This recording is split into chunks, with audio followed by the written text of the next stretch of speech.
5. The wilderness and the dry land shall be glad. The desert shall rejoice and blossom like the crocus. It shall blossom abundantly and rejoice with joy and singing. The glory of Lebanon shall be given to it, the majesty of Carmel and Sharon. So you can imagine just this, how that's connecting in with the This is one of the most is beautiful Hebrew songs that we Yes. sing in the holidays. Oh, so beautiful. And it goes on, strengthen the weak hands, make firm the feeble knees. This is connecting with the trust, right, that we talked about. Say to those who have an anxious heart, be strong, fear not.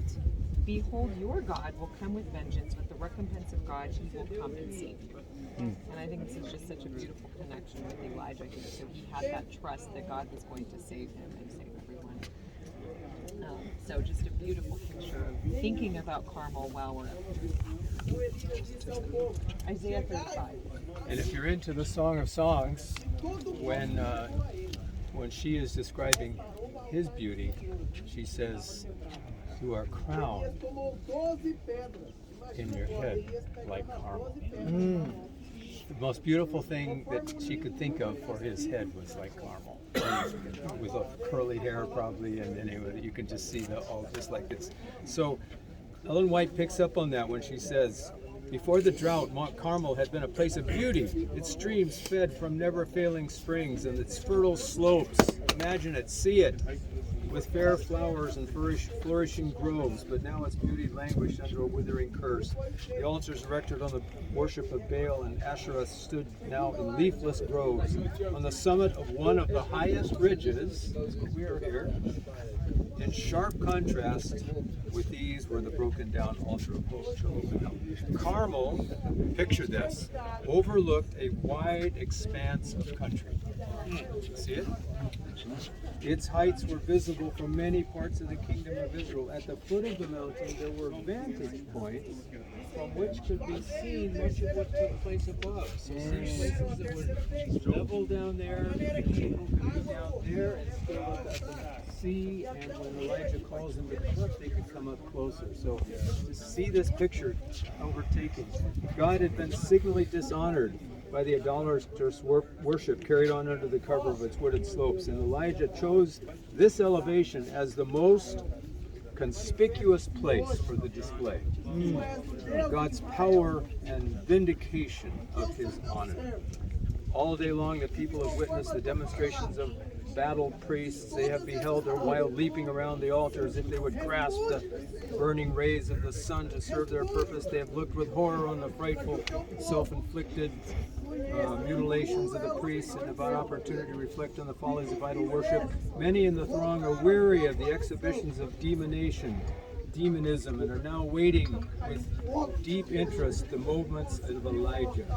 It is at the hour of the evening sacrifice, which is about what we're at now, the afternoon sacrifice, that Elijah bids the people, come near. And as they tremblingly draw near, he turns the broken down altar and repairs it. And we read the story about that. But I want to get to this now. No sooner has the prayer of Elijah ended than flames of fire, like brilliant flashes of lightning, descend from heaven upon the upheaved altar, consuming the sacrifice, licking up the water, and consuming even the stones of the altar. The brilliance of the blaze illumines the mountain and dazzles the eyes of the multitude. In the valleys below, where many are watching in anxious suspense the movements of those above, the descent of the fire is clearly seen, and all are amazed at the sight. It resembles the pillar of fire which at the Red Sea separated the children of Israel from the Egyptian host. The people on the mount prostrate themselves in awe before the unseen God.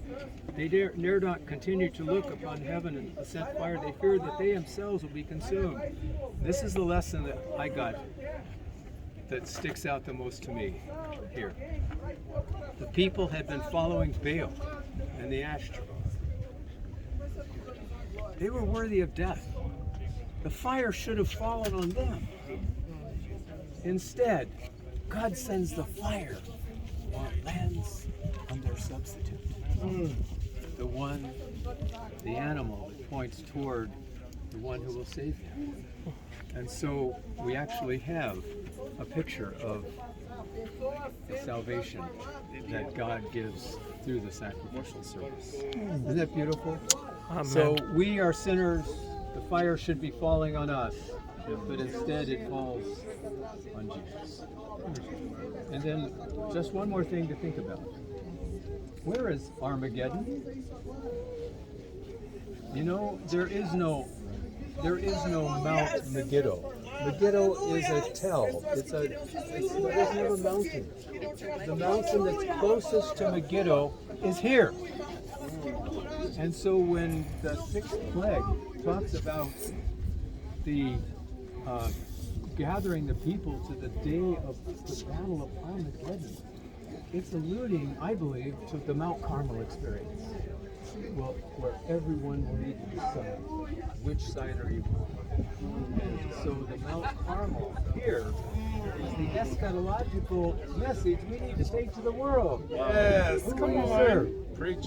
So the fire falls on the substitute, and Mount Carmel is Armageddon. Spiritual Armageddon. Which side of the battle? That's my testimony. Amen. Can we sing Days of Elijah? Let's do it. Let's sing. Days of These are the days of Elijah. Where was that quote from?